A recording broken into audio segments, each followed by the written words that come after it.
morning, and thank you for having us. I'm Daniel Cowan, co-founder and CEO of Echoa, and this is my CTO and co-founder, Davin Sufa. Good morning. So we feel there's a need for people to interact with and see the thoughts around them, wherever they happen to be.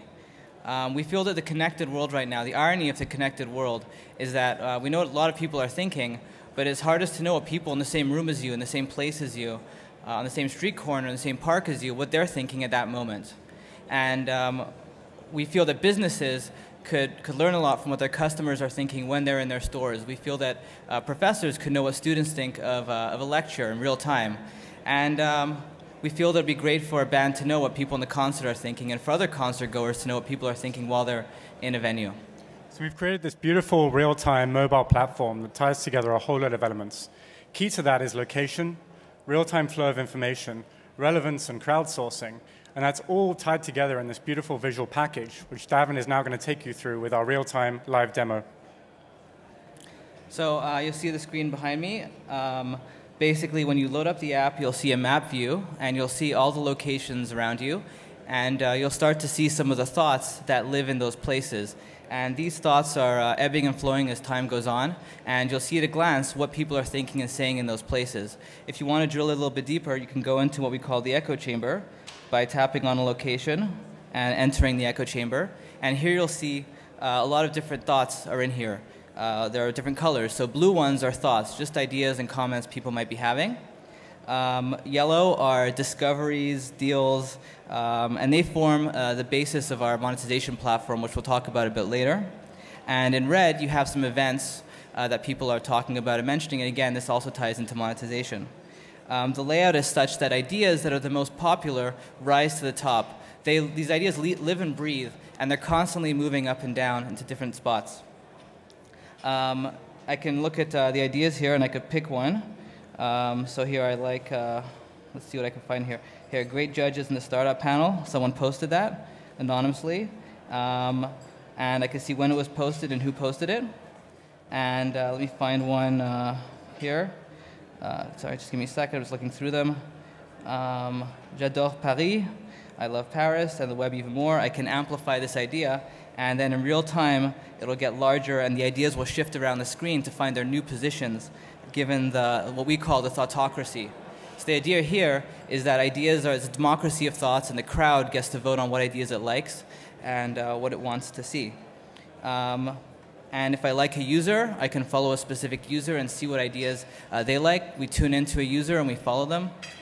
And we feel this is so simple and immediate that anyone can just pull open their phone, their device, and see at a glance what people around them are thinking wherever they happen to be. We're really trying to cut through the noise out there and show you what's most relevant. And if you're a real power user, you'll then scroll down the screen and see the stuff at the bottom that hasn't been so popular. I'm going to come back to the slides. We should pop up on the screen in a minute. What really excites us about this is how versatile the platform is. Whether you're at a store or a hockey event or a music concert, this platform really will allow the people around you to tune into that place and see what's going on right there, right now. And there's nothing else out there that's really doing that in this way. Picture yourself at a music festival and you're on stage 1 and Foo Fighters are on stage 2. You know they're normally good, but you want to see what the vibe is right now. You'll go into the echo chamber, see the thoughts moving around, and decide whether you want to go there or not. Something else that's really exciting about this is our business platform. What we're going to be doing, Davin mentioned the yellow bubbles.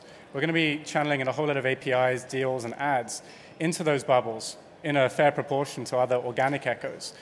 If they're popular, they'll move up. If they're not, they'll move down. So we're not going to bombard people with ads or deals that they don't want to see. There's going to be a real element of thoughtocracy here and user choice.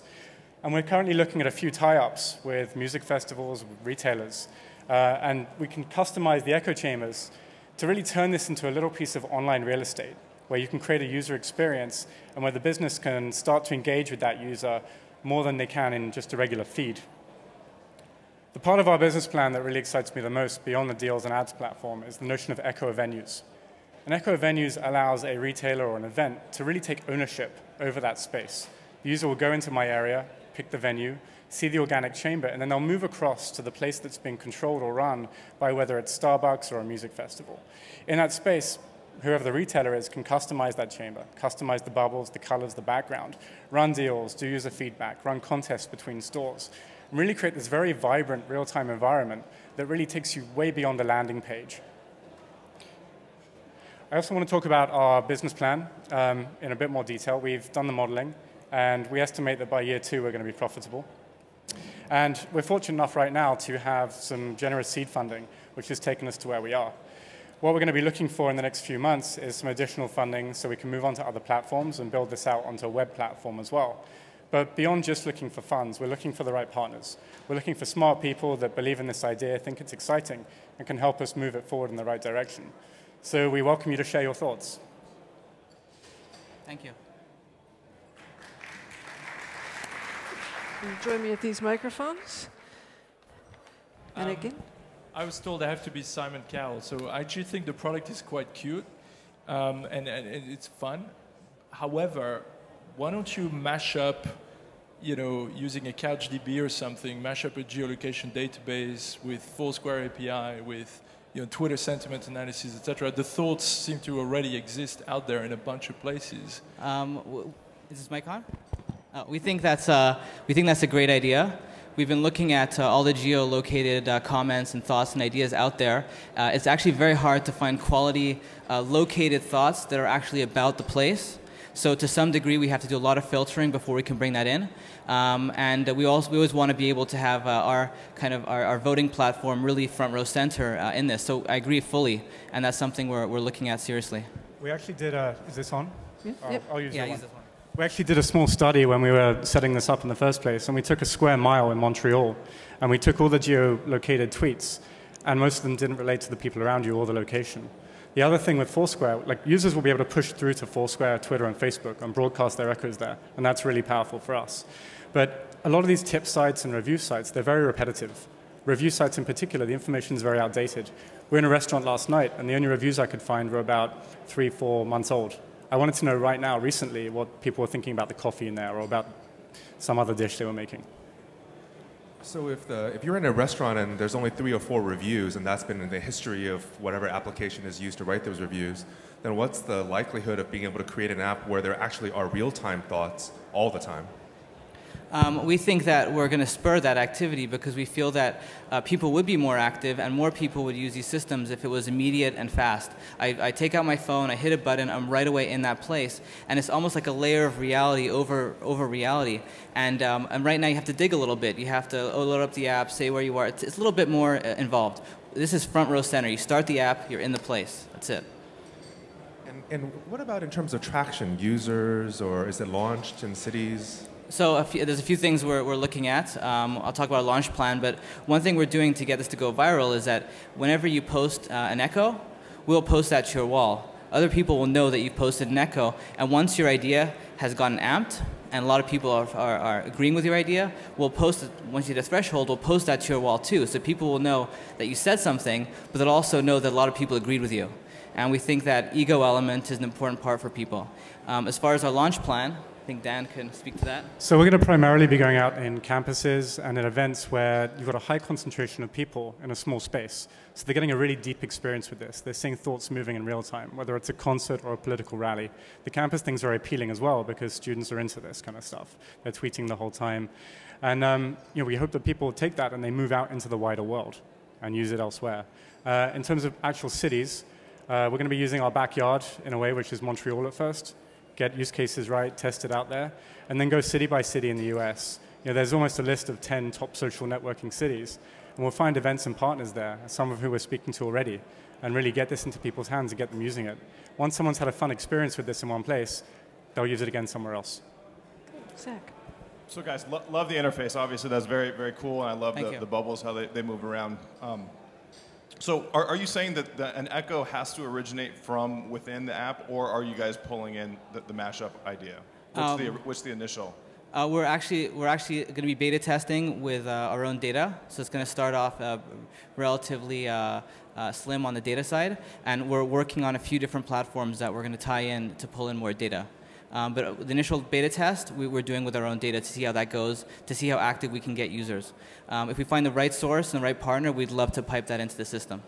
Yeah, and then, well, then I think that, I mean, and then how are you guys going to actually deal with, if you are taking in the outside, of actually matching up where, is this a concert? Is this, what event are people actually talking about? Is it going to be strictly geolocated?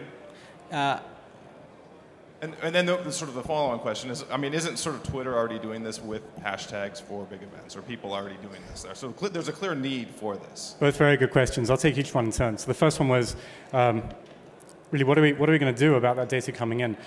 The funny thing for us was we were looking for data sources, and nothing quite hit the mark on real-time comments or pithy reviews about places. So there's a need for this. So we need to filter quite carefully, but there's quite a few APIs out there. For example, Foursquare's Tips API, which we can look at dragging in. The interesting thing is that if those tips end up going to the bottom among that big ecosystem of things that are coming in, you're going to get a real-world view of what matters most, not just within our platform, but across the platforms. Your second question is a good one as well regarding hashtags. I know at events like South by Southwest, literally every room has a hashtag. But for me, that's quite tedious. Like, I'm an avid Twitter user, but I don't want to always have to remember the hashtag in that room and go in there. I want to pick up a map, go in there, pick the point, enter the room, and see what's happening right there, right now. Like, this is a very simple way of entering places and seeing the thoughts around you. Okay.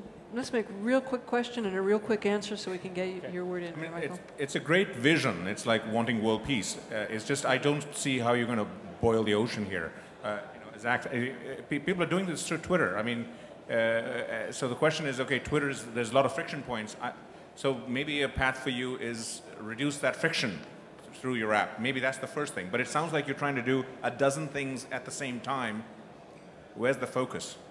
So tell you what, we're going to take that as a piece of advice for you to focus. 4 words. 4 words. People will post through Twitter, 5 words. That was more than 4 words. Thank you very much, gentlemen. We appreciate it. Thank you for your feedback. That's great. Thank you. Take care.